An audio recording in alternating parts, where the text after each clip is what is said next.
Dear students, in this video I am going to give the answers for online preparatory question paper questions. Okay, let us take the first question. First main, choose the correct answers.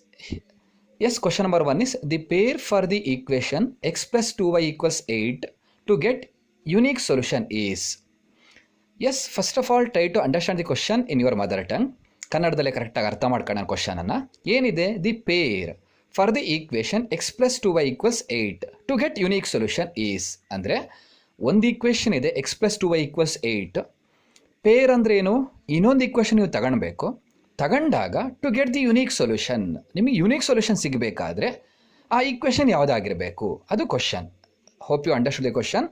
S, ಒಂದು equation ಕೊಟ್ಟಿದ್ದಾರೆ, ಇದಕ್ಕೆ ಇನ್ನೊಂದು equation ಯಾವುದನ್ನು peer ಮಾಡಿದಾಗ unique solution ಸಿಗತ್ತೆ ಅನ್ನೋದನ್ನು find ಮಾಡಬೇಕು. S, ನಿಮಗೆ ಗೊತ್ತಿದೆ ಯುನೀಕ್ ಸೊಲ್ಯೂಷನ್ ಸಿಗಬೇಕು ಅಂದರೆ a1/a2 should not be equal to b1/b2. Yes, it is the condition for unique solution. ಅದೇ a1/a2 equals b1/b2 equals c1/c2 ಆದರೆ yes will get infinitely many solution. ಅದೇ a1/a2 equals b1/b2 not equal to c1/c2 ಆದರೆ will get no solution. That means there is no solution for that pair of linear equations. Yes, ಹಾಗಾದರೆ ಕೊಟ್ಟಿರೋ equation ಏನು? X plus 2y equals 8. S, ನಿಮ್ಗೆ ಗೊತ್ತಿದೆ ಅದು standard form ಬರ್ಕೊಬೇಕು. X plus 2y 8 ಈ ಕಡೆ ಬಂದರೆ ಏನಾಗುತ್ತೆ? -8 ಈಕ್ವಲ್ 0 ಆಯಿತು. ಹಾಗಾದರೆ let us take first option. ಏನಿದೆ first option? 2x plus 4y. ಈ 16 ಈ ಕಡೆ ಬಂದರೆ -16 ಈಕ್ವಲ್ಸ್ ಏನಾಯಿತು? 0. ಈಗ a1/a2 ಫೈಂಡ್ ಮಾಡಿ. a1/a2 ಅಂದರೆ a1 means ಎಕ್ಸಿನ quotient 1, a2 means ಎರಡನೇ ಲೈನಲ್ಲಿ ಎಕ್ಸಿನ ಕೋಶಂಟ್ ದಟ್ ಈಸ್ 2, 1/2 ಆಯಿತು. b1/b2 ಫೈಂಡ್ ಮಾಡಿ. ಎಸ್, 2/4 ಆಗುತ್ತೆ. ನಿಮ್ಗೆ ಗೊತ್ತಿದೆ ಇದು a1x plus b1y plus c1 equal 0, a2x plus b2y plus c2 equal 0. That is standard form of pair of linear equation in 2 variable. ಹಾಗಾದರೆ b1/b2 2/4 means 1/2 ಆಯಿತು. c1/c2 -8 - -16 -5 - plus ಆಯಿತು. 8 1s 8 2s ಅದು ಕೂಡ 1/2 ಆಯಿತು. ಹಾಗಾದರೆ a1/a2 equals b1/b2 equals c1/c2 ಮೂರು equal ಆಗಿದೆ. ಹಾಗಾದರೆ ಎಸ್, ನಮಗಿಲ್ಲಿ ಇವೆರಡು ಪೇರ್ ಮಾಡಿದರೆ we will get yes infinitely many solution. ಹಾಗಾದರೆ ಸೆಕೆಂಡ್ ಒನ್ ಆಗುತ್ತೆ ನೋಡಿ. ಫಸ್ಟ್ ಈಕ್ವೇಷನ್ ನಾವು ನಮ್ಗೆ ಕೊಟ್ಟಿರೋದು S X plus 2y -8 equal 0. ಈ ಆಪ್ಷನ್ ಆಗುತ್ತಾ ನೋಡೋಣ.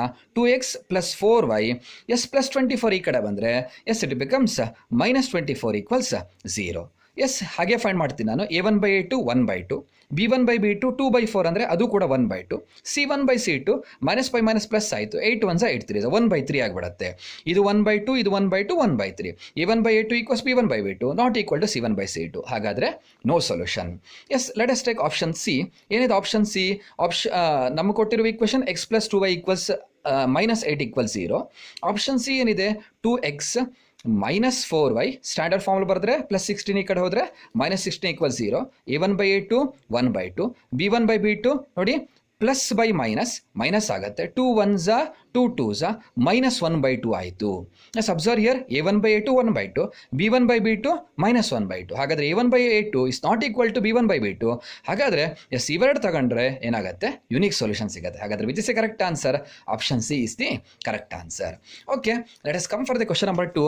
ಏನಿದೆ question number 2? The common difference of the AP 2 5 8 so on is. Yes, common difference ಅಂದರೆ ಏನೋ ಒಂದು ಗೊತ್ತಿದೆ. Yes, what is the common difference? Common difference means D is a2 minus a1. ಹಾಗಾದರೆ yes, second term ಯಾವುದಿಲ್ಲಿ? Observe here, second term is 5 minus first term ಏನು? 2. What is 5 - 2? It is 3. That's why common difference of this AP is 3. Therefore option A is the correct answer. Okay, let us come for the question number 3. ಏನಿದೆ question number 3? In triangle if triangle ABC is similar to triangle DEF, then area of triangle ABC divided by area of triangle DEF equals dash. Yes, ಇಲ್ಲಿ area of triangle ಬಂದಿದೆ ಅಂದಾಗಲೇ ಗೊತ್ತಾಗಬೇಕು ನಿಮಗೆ. This problem is based on theorem number 6 ಅಂತ ಗೊತ್ತಾಗಬೇಕು. Yes, theorem number 6 ಏನು ಹೇಳುತ್ತೆ? Ratios of areas of similar triangles. First of all ಎರಡು ಟ್ರಯಾಂಗಲ್ ಸಿಮಿಲರ್ ಆಗಿದ್ರೆ ಮಾತ್ರ ಥಿಯರಮ್ ನಂಬರ್ 6 ಅನ್ನು ಯೂಸ್ ಮಾಡ್ಬೋದು. ಎಸ್, ಇವೆರಡು ಟ್ರಯಾಂಗಲ್ ಸಿಮಿಲರ್ ಅಂತ ಕೊಟ್ಟಿದ್ದಾರೆ. ಹಾಗಾದ್ರೆ ನಾವು ಥಿಯರಮ್ ನಂಬರ್ 6 ಅನ್ನು ಯೂಸ್ ಮಾಡ್ಬೋದು. ಏನು ಹೇಳುತ್ತೆ theorem number 6? Ratios of areas of similar triangles. ಎರಡು ಸಿಮಿಲರ್ ಟ್ರಯಾಂಗಲ್ಸ್ ಇದ್ದರೆ ಎಸ್ ಇವೆರಡು ಟ್ರಯಾಂಗಲ್ ಸಿಮಿಲರ್ ಅಂತ ಕೊಟ್ಟಿದ್ದಾರೆ, ಇದು ಈಕ್ವಲ್, ಇವೆರಡು ಆಂಗಲ್ ಈಕ್ವಲ್, ಇವೆರಡು ಆಂಗಲ್ ಈಕ್ವಲ್ ಆಗಿದ್ರೆ ಇವೆರಡು ಟ್ರಯಾಂಗಲ್ ಸಿಮಿಲರ್ ಆಗಿರುತ್ತೆ, ನಿಮ್ಗೆ ಗೊತ್ತಿದೆ. ಎಸ್ ಥಿಯರಮ್ ನಂಬರ್ 6 ಏನು ಹೇಳುತ್ತೆ ಅಂದರೆ ratios of areas of similar triangles. Ratios means divided by ಯಾವ್ದ್ರ ratios of areas of similar triangles, that is area of triangle ABC by area of triangle DEF equals what it says, ratios of areas of similar triangles is equal to squares of ratios means divided by ratios of corresponding side ಅಂದ್ರೆ AB corresponding side DE, AB by DE whole square equals yes AC ಗೆ corresponding side AC by DF whole square equals BC by EF whole square, BC by EF whole square. ಇಲ್ಲಿ ಏನಿದೆ option ನೋಡಿ, area of triangle ABC by area of triangle DEF equals AB by DE whole square ಇದೆಯಾ? S ಇದೆ, option C ಅಲ್ಲಿದೆ AB by DE whole square. That's why option C is the correct answer. Okay, let us take question number 4. The coordinate of midpoint of line joining the points 2, 4 and 6, 8 is dash. Yes, ಇದು most expected question. S ಏನಿದೆ, ಒಂದು ಎರಡು point ಇದಾವೆ, ಒಂದು 2, 4, ಇನ್ನೊಂದು S 6, 8 ಅಂತಿದೆ. S ಇಲ್ಲಿಗೆ ಏನು ಕೇಳಿದ್ದಾನೆ, ದಿ ಕೋಆರ್ಡಿನೇಟ್ ಫೈಂಡ್ ಮಾಡಬೇಕು. ಯಾವ್ದ್ರ ಕೋಆರ್ಡಿನೇಟ್ ಫೈಂಡ್ ಮಾಡಬೇಕು? ಕೋಆರ್ಡಿನೇಟ್ ಆಫ್ ಮಿಡ್ ಪಾಯಿಂಟಿನ ಕೋಆರ್ಡಿನೇಟ್ ಫೈಂಡ್ ಮಾಡಬೇಕು. ಅದು ಯಾವುದ್ರ mid point? Line joining the points 2, 4 and 6, 8. ಅಂದರೆ ಒಂದು ಲೈನ್ ಇದೆ, ಅದು 2, 4 and 6, 8 ಅನ್ನು ಜಾಯಿನ್ ಮಾಡ್ತಾ ಇದೆ. ಅದರ ಮಿಡ್ ಪಾಯಿಂಟಿನ ಕೋಆರ್ಡಿನೇಟ್ ಯಾವುದಾಗತ್ತೆ ಅಂದರೆ ಗ್ರಾಫ್ನಲ್ಲಿ ಈ ಪಾಯಿಂಟ್ ಏನಾಗುತ್ತೆ ಅನ್ನೋದು ಫೈಂಡ್ ಮಾಡಬೇಕು. ಎಸ್ ನೀವು ಮಧ್ಯದಲ್ಲಿರೋದು x, y ಅಂತ ತಗೊಳ್ಬೇಕು, ಗೊತ್ತಿದೆ. ಈ ಕಡೆ ಇರೋದು x1, y1 ಅಂತ ತಗೊಳ್ಬೇಕು, ಈ ಕಡೆ ಇರೋದು x2, y2 ಅಂತ ತಗೊಳ್ಬೇಕು. ಹಾಗಾದ್ರೆ ಫಾರ್ಮುಲಾ ಏನು ಹೇಳುತ್ತೆ? Coordinate of mid point is x1 plus x2 whole divided by 2, y1 plus y2 whole divided by 2. S ಹಾಗಾದ್ರೆ P of x, y equals x1 means 2 plus 6 whole divided by 2, y1 means 4 plus 8 whole divided by 2. That is 2 plus 6 means 8 by 2. It is 12 by 2. Yes, 2 ones are 2 fours are 4 by 1 means 4. 1 ಬಿಟ್ಬಿಡುವುದು denominator ಅಲ್ಲಿ. 12 by 2 means 2 ones are 2 6 6 by 1 ಅಂದ್ರೆ ಏನು ಬರೀತೀರಾ? 6. ಹಾಗಾದ್ರೆ what is the correct answer? 4, 6 is the correct answer. Yes 4, 6 ಎಲ್ಲಿದೆ? Yes it is in option D. ಹಾಗಾದ್ರೆ option D correct answer. Yes ನೋಡಿಯೇ ಹೇಳ್ಬೋದು, ಇದು ಇವೆರಡನ್ನ add ಮಾಡಿ 2 plus 6 8, 8 ಅರ್ಧ 4, ಹಾಗೆ 4 plus 8 12 ಅದರ ಅರ್ಧ 6. ಹಾಗಾದ್ರೆ 4, 6 is the correct answer. Okay, next question is, it is from trigonometry. In the figure the value of theta is. Yes ನೋಡಿ, ಅಬ್ಸರ್ವ್ ದಿ ಫಿಗರ್ ಏನಿದೆ. ಎಸ್ ಒಂದು ಲೈನ್ ಎಳೆದಿದ್ದಾರೆ, ಇದು 100 ಮೀಟರ್ ಅಂತ ಕೊಟ್ಟಿದ್ದಾರೆ, ಹಾಗೆ ಇದು 90 ಡಿಗ್ರಿ ಅಂತ ಕೊಟ್ಟಿದ್ದಾರೆ. Yes it is right angle triangle, we can apply Pythagoras theorem. Yes ಇಲ್ಲೊಂದು ಟ್ರಕ್ ಕೊಟ್ಟಿದ್ದಾರೆ, ಹೀಗೊಂದು ಲೈನ್ ಎಳೆದಿದ್ದಾರೆ, ಈ ಆಂಗಲ್ ಟೀಟಾ ಎಷ್ಟು ಅಂತ ಕೇಳಿದ್ದಾರೆ. ಇಲ್ಲಿಂದ ಇಲ್ಲಿಗೆ 100 ಮೀಟರ್ ದೂರ ಇದೆ ಅಂತ ಕೊಟ್ಟಿದ್ದಾರೆ. ಯೂಶಲಿ ಪ್ರಾಬ್ಲಮ್ ಹೀಗಿದೆ, ಒಂದು ಬಿಲ್ಡಿಂಗ್ ಇದೆ. ಎಸ್ ಒಂದು ಟ್ರಕ್ಕು ಬಿಲ್ಡಿಂಗಿಂದ 100 ಮೀಟರ್ ದೂರದಲ್ಲಿದೆ. ಎಸ್ ಇಲ್ಲೊಬ್ಬ ಅಬ್ಸರ್ವರ್ ಏನು ಮಾಡ್ತಾ ಇದ್ದಾರೆ, ಅದನ್ನು ಅಬ್ಸರ್ವ್ ಮಾಡ್ತಾ ಇದ್ದಾನೆ. ಆಗ ಇದು ಹಾರಿಜಾಂಟಲ್ ಲೈನ್ ಆಗುತ್ತೆ, ಇಲ್ಲಿ ಕೊಟ್ಟಿದ್ದಾರೆ ಹಾರಿಜಾಂಟಲ್ ಲೈನ್ ಅಂತ. ನಮಗೇನು ಗೊತ್ತಿದೆ? Horizontal line is parallel to ground line ಅಂತ ಗೊತ್ತಿದೆ. ಹಾಗಾದರೆ ಎಸ್ ಇವೆರಡು ಪ್ಯಾರಲ್ ಆದಮೇಲೆ, ಎಸ್ ಇವೆರಡು ಪ್ಯಾರಲ್ ಆದರೆ ಇದೇನಾಗುತ್ತೆ? ಟ್ರಾನ್ಸ್ವರ್ಸಲ್ ಆಗುತ್ತೆ.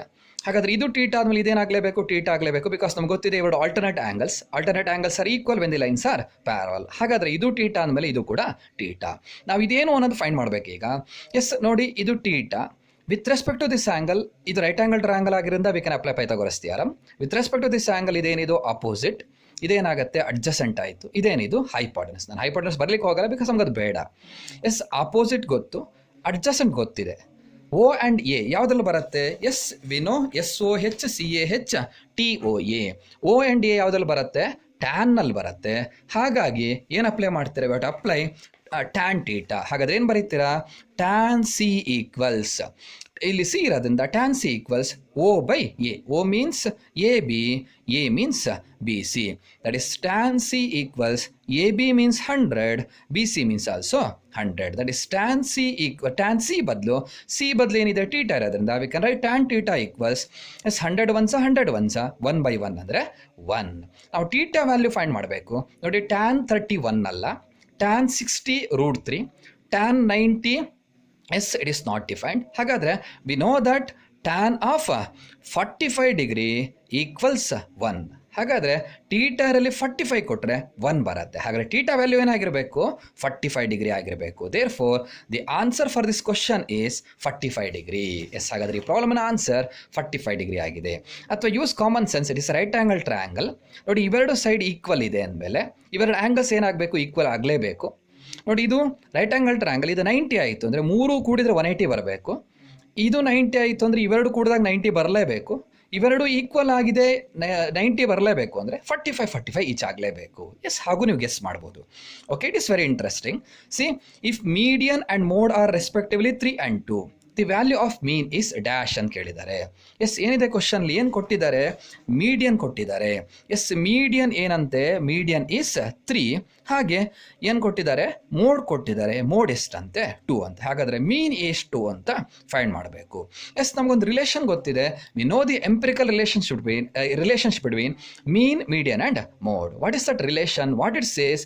3 into median equals 2 into mean plus mode. Yes, it is the very important formula. Usually 1 mark ಕೇಳ್ತಾರೆ. Yes, 3 into median means 3 equals 2 into mean means we don't know as it is, plus mode means ಏನು ಬರೀತೀರಾ? 2 ಬರೀತೀರಾ. 3 3s are 9 equals 2 into mean plus 2 ಆಯಿತು. ನಮಗೆ ಮೀನ್ ಬೇಕು, that's why transfer 2 to this side. That is 9 minus 2 equals ಏನಾಯಿತು? 2 ಮೀನ್ ಆಯಿತು. 9 minus 2 means 7 equals ಏನಾಯಿತು? 2 into ಮೀನ್ ಆಯಿತು. ಮೀನ್ ಬೇಕಾದ್ರೆ 2 ಈ ಕಡೆ ತಂದರೆ 7/2 equals ಮೀನ್ ಆಯಿತು. You have to divide 7/2, you will get 3.5 equals mean. ಹಾಗಾದರೆ ಮೀನ್ ಆನ್ಸರ್ ಏನಾಗಿರುತ್ತೆ? 3.5 ಆಗಿರುತ್ತೆ. Yes, that's why option A is the correct answer. Okay, let us go for the next problem. Yes, this question is from last lesson, that is surface areas and volumes. What is the question here? The CSA of a cylinder of base radius 7 cm and height 10 cm is, ಅಂದರೆ ನಾವು CSA find ಮಾಡಬೇಕು. ಯಾವುದ್ರ CSA find ಮಾಡಬೇಕು? ಒಂದು ಸಿಲಿಂಡರ್ನ CSA find ಮಾಡಬೇಕು. S, ಹೀಗೊಂದು cylinder ಇದೆ. ಎಸ್, ಆ ಸಿಲಿಂಡರ್ನ ಏನು ಕೊಟ್ಟಿದ್ದಾರೆ? ಬೇಸ್ ರೇಡಿಯಸ್ ಕೊಟ್ಟಿದ್ದಾರೆ 7 cm ಅಂತ, ಹಾಗೆ ಹೈಟ್ ಕೊಟ್ಟಿದ್ದಾರೆ 10 cm ಅಂತ. ಅದರ CSA ಎಷ್ಟು ಅಂತ ಫೈಂಡ್ ಮಾಡಬೇಕು. Direct question. The formula is CSA equals 2πRh. Yes, that is 2 into pi means 22/7 into r, radius is 7 into h is 10. 7 7 cancel. 2 22s are 44. 44 10s are 440. Yes, 440 ಏನು ಬರೀಬೇಕು? Since it is area centimetre square ಬರೀತೀರ. Because ಇದು centimetre, ಇದು centimetre ಆಗಿರೋದ್ರಿಂದ centimetre into centimetre ಏನಾಗುತ್ತೆ? Centimetre square ಆಗುತ್ತೆ. ಹಾಗಾದರೆ ಯಾವ್ದು correct answer? Observe here, 440 centimeter cube, ಇದು 440 centimeter square. Don't confuse, it is area, that's why it should be square centimetre. ಹಾಗಾದರೆ ಯಾವ್ದು correct answer? 440 centimeter square is the correct answer. Yes, next question very simple. The sum of angle between, some means add ಮಾಡಬೇಕು, angle between radii ಅಂದರೆ radius ಮಧ್ಯೆ ಇರುವ angle, ಹಾಗೆ and the tangents drawn to the non centre end of this radii. ಅಂದರೆ yes, ಹೀಗೊಂದು circle ಇದೆ, ಅಲ್ಲೇನಿದೆ? Radius, 2 ರೇಡಿಯಸ್ಗಳಿದ್ದಾವೆ, ರೇಡಿಯೈಗಳಿದೆ. S, ಇವುಗಳ ಮಧ್ಯೆ ಇರುವ ಆ್ಯಂಗಲ್, ಹಾಗೆ ಇವುಗಳು ನಾನ್ ಸೆಂಟರ್ ಎಂಡ್, ಇದಕ್ಕೆ ನಾನ್ ಸೆಂಟರ್ ಎಂಡ್ ಅಂತ ಕರಿತೀವಿ. ಆ ನಾನ್ ಸೆಂಟರ್ ಎಂಡಿಗೆ ಏನು ಮಾಡಿದ್ದಾರೆ? 2 ಟ್ಯಾಂಜೆಂಟನ್ನು ಡ್ರಾ ಮಾಡಿದ್ದಾರೆ. ಈ ಆ್ಯಂಗಲ್ ಮತ್ತು ಈ ಆ್ಯಂಗಲ್ನ ಸಮ್ ಎಷ್ಟಾಗಿರುತ್ತೆ ನೋಡಿ, ಅರ್ಥ ಮಾಡ್ಕೊಳ್ಳಿ question. The sum means add ಮಾಡಬೇಕು. ಯಾವುದನ್ನ ಆ್ಯಡ್ ಮಾಡಬೇಕು?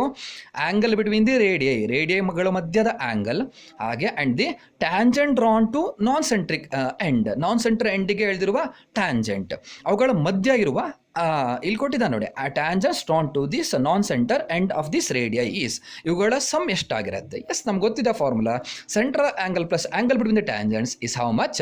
180 ಡಿಗ್ರಿ. ಹಾಗಾಗಿ ಎಷ್ಟು ಬರೀತಾರೆ answer? 180 degree, which is the correct answer. Option A is the correct answer. What is that answer? 180 degree. Yes, question number 9, 1 mark question, simple question, state Pythagoras theorem. You know, yes, in a right angle triangle, square on the hypotenuse is equal to sum of the squares of the other 2 sides. Yes, ಇದು important question ಬರೀತೀರಾ. Next let us come for the question number 10. ಏನಿದೆ question number 10? Write the general form of a quadratic equation. Yes, most expected question. Yes, ಏನು ಬರೀತೀರಾ? What is the standard form of quadratic equation?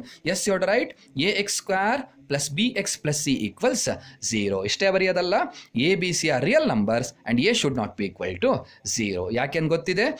ಇಲ್ಲಿ ನೀವು ಏನು ಬೇಕಾದ್ರೂ value ಕೊಡ್ಬೋದು. ಇಲ್ಲಿ real numbers ಕೊಡ್ಬೋದು, 2x² plus √3x plus 4 equals 0. ಆಗ ಕ್ವಾಡ್ರಾಟಿಕ್ ಈಕ್ವೇಷನ್ ಸಿಗುತ್ತೆ. ಬಟ್ ಅನ್ನೋದು ಏನಾಗಬಾರ್ದು? 0 ಆಗಬಾರ್ದು. ಇಲ್ಲಿಗೆ 0 ಕೊಟ್ಬಿಟ್ರೆ ಇದಿಷ್ಟು 0 ಆಗುತ್ತೆ, ಆಗ ಇದು ಲೀನಿಯರ್ ಈಕ್ವೇಷನ್ ಆಗಿಬಿಡುತ್ತೆ.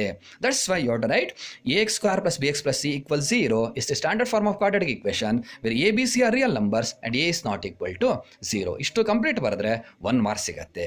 Next question, write the formula to find volume of frustum of cone. Yes, ಇದು ಮೋಸ್ಟ್ ಎಕ್ಸ್ಪೆಕ್ಟೆಡ್ ಕ್ವಶನ್. ಪ್ರತಿ ಸಲ ಬರುವಂಥ ಕ್ವಶನ್. ಒಂದು ಎಸ್, ಫ್ರಸ್ಟಮ್ ಆಫ್ ಕೋನ್ ಇದೆ, ಆ ಕೋನ್ ಕೋನಿನ ವಾಲ್ಯೂಮ್ ಫೈಂಡ್ ಮಾಡಬೇಕಾದ್ರೆ ಫಾರ್ಮುಲಾ ಏನು ಅಂತ ಕೇಳ್ತಾ ಇದ್ದಾರೆ. Yes we know the formula. Volume of the cone is 1/3 into pi into h into r1 square plus r2 square plus r1 r2 ಏನು ಬರೀಬೇಕು? ವಾಲ್ಯೂಮ್ ಆಗಿರೋದ್ರಿಂದ ಕ್ಯೂಬಿಕ್ ಯೂನಿಟ್ಸ್ ಅಂತ ಬರೀತೀರಾ.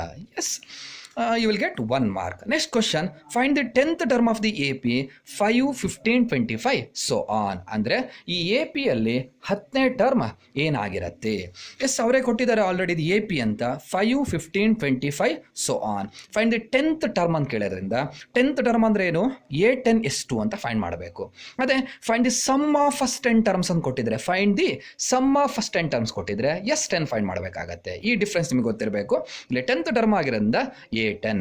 ಎಸ್, A10 ಈ ಫಾರ್ಮುಲಾ ಏನು? ಡೈರೆಕ್ಟ್ ಫಾರ್ಮುಲಾ ಇದೆ, it is A plus 9D. ಅದೇ A20 ಕೇಳಿದ್ರೆ A ಪ್ಲಸ್ 19D. ಇಲ್ಲಿ 10 ಇದ್ರೆ ಇಲ್ಲಿ 9 ಇರುತ್ತೆ. ಅಥವಾ ಜನರಲ್ ಫಾರ್ಮ್ ನಿಮ್ಗೆ ಗೊತ್ತಿದೆ, AN equals A plus N minus 1 into D. ಇಲ್ಲಿ N ಇದ್ರೆ ಇಲ್ಲಿ N ಮೈನಸ್ 1 ಇರುತ್ತೆ. ಇಲ್ಲಿ ಏನಿರುತ್ತೋ ಅದರ ಒಂದು ನಂಬರ್ ಕಮ್ಮಿ ಇಲ್ಲಿರುತ್ತೆ. ಹಾಗಾದರೆ A10 ಈಕ್ವಲ್ಸ್ A ಅಂದರೆ ಫಸ್ಟ್ ಟರ್ಮ್ 5, D ಅಂದರೆ yes the formula is A2 minus A1, A2 ಅಂದರೆ ಸೆಕೆಂಡ್ ಟರ್ಮ್ 15 ಮೈನಸ್ A1 ಅಂದರೆ ಫಸ್ಟ್ ಟರ್ಮ್ 15 ಮೈನಸ್ 5 ಇಸ್ 10. ಹಾಗಾದರೆ ಎಸ್ ಕಾಮನ್ ಡಿಫ್ರೆನ್ಸ್ ಏನಾಯಿತು? 10 ಆಯಿತು. A ಅಂದರೆ ಏನು? First term 5 plus 9 into 10, that is 10th term equals 5 plus 9 10s are 90. Yes, that is A10 equals 90 plus 5 ಏನಾಯಿತು? 95. ಹಾಗಾದರೆ ಈ AP 10ನೇ ಟರ್ಮ್ ಏನಾಗಿರುತ್ತೆ? 95 ಆಗಿರುತ್ತೆ. Yes, next problem is, what is the question? Evaluate secant 40 degree divided by cosecant 50 degree. Yes, problem ನೋಡಿದಾಗಲೇ ನಿಮಗೆ ಗೊತ್ತಾಗಬೇಕು. Secant 40 by cosecant 50 degree ಅಂತಿದೆ. ನೋಡಿ, ಇಲ್ಲಿ 30 degree or 0 degree or 60 degree or 45 degree ಎಲ್ಲ ಆಗಿದ್ರೆ yes problem is based on direct standard angles. ನಮಗೆ ಅವು ಆ್ಯಂಗಲ್ಗಳು ಎಷ್ಟು ಸೀಕೆಂಟ್ 30 ಅಂದರೆ ಎಷ್ಟು ಅನ್ನೋದು ನಮಗೆ ಗೊತ್ತಿದೆ. ಬಟ್ ಇಲ್ಲಿ 40 ಇದೆ ಅಥವಾ 42 ಎಲ್ಲ ಇದೆ ಅಂದರೆ ನಿಮಗೆ ತಲೆಗೆ ಬರಬೇಕು ಕಾಂಪ್ಲಿಮೆಂಟರಿ ಆ್ಯಂಗಲ್ಸ್ ಫಾರ್ಮುಲಾ ನಾವು ಯೂಸ್ ಮಾಡಬೇಕು. ಎಸ್, ಕಾಂಪ್ಲಿಮೆಂಟರಿ ಆ್ಯಂಗಲ್ ಫಾರ್ಮುಲಾಗಳು ನಿಮ್ಗೆ ಗೊತ್ತಿದೆ. Sine of 90 minus A is cos A, cos of 90 minus A is sine A, tan of 90 minus A is cot A. Similarly secant 90 minus A is cosecant A. Yes, ನಾನು ಇದನ್ನ ಏನು ಬರೀತೀನಿ ಅಂದರೆ secant 40 ನಾನು ಏನಂತ ಬರೀತೀನಿ ಅಂದರೆ 90 ಮೈನಸ್ 50 ಅಂತ ಬರೆದು ಬಿಡ್ತೀನಿ. ಬರೀಬೋದಾ? ಎಸ್, ಬಿಕಾಸ್ 40 ಅಂದರೂ ಒಂದೇ, 90 ಮೈನಸ್ 50 ಅಂದರೂ ಒಂದೇ. ಡಿವೈಡೆಡ್ ಬೈ ಕೊಸಿಕೆಂಟ್ 50ನ ಹಾಗೆಯೇ ಬರೀತೀನಿ. ಒನ್ ಟೈಮ್ 15 ಯೂಸ್ ಮಾಡಿದ್ದೀವಿ ಅಂದರೆ ಮತ್ತೆ ಅದನ್ನು ನೀವು ಚೇಂಜ್ ಮಾಡ್ಲಿಕ್ಕೆ ಹೋಗಬಾರ್ದು. ಇದನ್ನು ನೀವು ಕೊಸಿಕೆಂಟ್ 90 ಮೈನಸ್ 40 ಅಂತ ಬರೀಬಾರ್ದು. ಈಗ ಸೀಕೆಂಟ್ 90 ಮೈನಸ್ ಎ ಫಾರ್ಮುಲಾ ನಿಮಗೆ ಗೊತ್ತಿದೆ. What is secant 90 minus A? Secant 90 minus A is cosecant A. Secant 90 minus B is cosecant B. ಹಾಗಾದರೆ secant 90 minus 50 is cosecant 50 divided by ಕೆಳಗಡೆ ಏನಿದೆ ಡಿನಾಮಿನೇಟರಲ್ಲಿ cosecant 50. Yes, cosecant 50 cancel. What is answer? 1 is the answer. Okay, now only 3 problems remaining. Yes, the next question is very simple. What is the question? Find the distance between origin and P5, 12.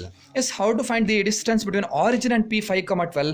Origin means 0, 0. Yes, origin coordinate ಗೊತ್ತಿದೆ. Its coordinate is 0, 0. And ಇನ್ನೊಂದು point ಏನು ಕೊಟ್ಟಿದ್ದಾರೆ?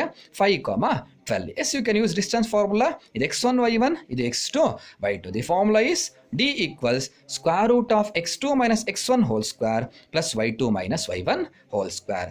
d ಅಂತ ಬರೆಯೋದಲ್ಲ. Distance between O and P is OP equals square root of x2 means 5 minus 0 whole square, y2 means 12 minus 0 whole square. That is OP equals 5 minus 0 is 5 square, 12 minus 0 is 12 square. That is OP equals 5 square is 25, 12 square is 12, 12 is 144. That is OP equals square root of 169. Add ಮಾಡಿ 169 ಬರುತ್ತೆ. That is OP equals square root of 169 ಗೊತ್ತಿದ್ರೆ direct ಆಗಿ ಬರೀಬೇಕು. Otherwise you have to go for prime factorisation method. 169 prime factorise ಮಾಡಿ 2 ಇಂದ divide ಆಗಲ್ಲ, 3 ಇಂದನೂ divide ಆಗಲ್ಲ. Yes, 100% it is divisible by 13. 13 1s are 13, 3 ಉಳಿತು ಅಂದರೆ 39, 13 3s are 39. ಹಾಗಾದರೆ ಸ್ಕ್ವೇರ್ ರೂಟ್ ಆಫ್ 169 ಅಂದರೆ ಸ್ಕ್ವೇರ್ ರೂಟ್ ಆಫ್ 13 ಇಂಟು 13 ಇವೆರಡು ಗ್ರೂಪ್ ಮಾಡಿ ಹೊರಗೆ ತೆಗೆದ್ರೆ 13 ಬರುತ್ತೆ. ದಟ್ಸ್ ಏನು ಬರೀಬೇಕು?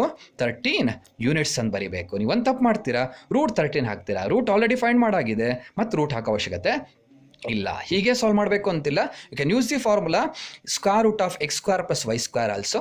ಇದನ್ನ ಎಕ್ಸ್ ಇದನ್ನು ವೈ ಅಂತ ತಗೊಂಡ್ಬಿಟ್ರೆ x square means 5 square, y square means 12 square, 5 square is 25, 12 square is 144. Yes, again it becomes 169. Square root of 169 is 13 units. Like that also you can solve. Next, simple question. What is the question? Question number 15 is find the discriminant of the equation x square minus 2x plus 3 equals 0. x square minus 2x plus 3 equals 0 ಅನ್ನೋ quadratic equation discriminant ಏನು ಅಂತ find ಮಾಡಬೇಕು. Discriminant ಅಂದ್ರೆ delta. Yes, we know the formula delta equals B square minus 4ac. ಹಾಗಾದರೆ first of all A B C ಏನು ಅಂತ ಗೊತ್ತಿರಬೇಕು. ಇದು ಸ್ಟ್ಯಾಂಡರ್ಡ್ ಫಾರ್ಮಲ್ಲಿ ಇದೆಯಾ ನೋಡ್ಕೊಬೇಕು. Yes, it is in standard form A X square plus B X plus C equals 0. ಹಾಗಾದರೆ A means quotient of X square 1, b means quotient of x, that is minus 2, c means the constant, that is 3. ಹಾಗಾದರೆ delta equals B square ಅಂದರೆ -2 whole square. Minus ಬಂದಿದೆ ಅಂದರೆ whole square ಬರೀಲೇಬೇಕು, ಇಲ್ಲಾಂದ್ರೆ ಏನಾಗುತ್ತೆ ಬರೀ 2ನ square ಮಾಡ್ದಂಗೆ ಆಗುತ್ತೆ. -4 into 1 into c means 3. -2 whole square is -2 into -2 plus 4. ಇವು ಮೂರನ್ನು ಗುಣಿಸ್ಬೇಕು, because 4 into a into c ಇರೋದು. Minus into plus is minus, minus into plus is minus. 4 1s are 4, 4 3s are 12. 4 minus 12, ಇದು ಪ್ಲಸ್ ಇದು minus ಕಳಿಬೇಕು, 8 ಬರುತ್ತೆ. Big number 12 ಅದರ sign minus. ಹಾಗಾದರೆ delta answer is -8. ಇಷ್ಟು ಬರೆದ್ರೆ 1 ಮಾರ್ಕ್ ಸಿಗುತ್ತೆ. Usually nature of the roots ಏನು ಅಂತ ಕೇಳ್ತಾರೆ ನೋಡಿ. ಇದು ನೆಗೆಟಿವ್ ನಂಬರ್, ದಟ್ಸ್ ವಟ್ ಇಸ್ ಲೆಸ್ ದನ್ 0. ಎಸ್, ಹಾಗಾದ್ರೆ ಏನು, ದಿ ರೂಟ್ಸ್ ಆರ್ ಇಮ್ಯಾಜಿನರಿ. ಅಂದರೆ ಇದನ್ನು ನೀವು ಫಾರ್ಮುಲಾ ಮೆಥಡ್ನಲ್ಲೋ ಅಥವಾ ಯಾವ ಮೆಥಡ್ನಲ್ಲಿ ಸಾಲ್ವ್ ಮಾಡಿದ್ರು ಕೂಡ ಬರುವ ರೂಟ್ ಏನಾಗಿರುತ್ತೆ, ಇಮ್ಯಾಜಿನರಿ ಆಗಿರುತ್ತೆ. ಅದನ್ನು ಕೇಳಲಿಲ್ಲ ಇಲ್ಲಿ, ಬಟ್ ಕೇಳೋ ಚಾನ್ಸಸ್ ಇದೆ, ನೋಡ್ಕೊಳ್ಳಿ. Last question, prove that sine theta into cosecant theta equals 1. So simple, take LHS. What is LHS? Sine theta into cosecant theta. Yes, usual ನಾವು ಸೈನ್ ಟೀಟಾ ಕಾಸ್ ಟೀಟಾನ ಏನು ಮಾಡಲ್ಲ, ಅದನ್ನು ಸಬ್ಸ್ಟಿಟ್ಯೂಟ್ ಮಾಡ್ಲಿಕ್ಕೆ ಹೋಗಲ್ಲ, ಹಾಗೇ ಬರ್ಕೊಂತೀವಿ. Cosecant theta, secant theta, cot theta ಎಲ್ಲ ಬಂದರೆ ಅದನ್ನು ಸಬ್ಸ್ಟಿಟ್ಯೂಟ್ ಮಾಡ್ತೀವಿ. ಕೊಸಿಕೆಂಟ್ ಟೀಟಾ ಅಂದರೆ ಏನು, ಸೈನ್ ಟೀಟಾ ಉಲ್ಟಾ, that is 1 by sine theta. ಹಾಗಾದರೆ ಸೈನ್ ಟೀಟಾ ಕ್ಯಾನ್ಸಲ್ ಆಯಿತು, 1 ಉಳಿತು, ದಟ್ 1 ಇಸ್ RHS. ಹಾಗಾದರೆ LHS equals RHS, hence the proof.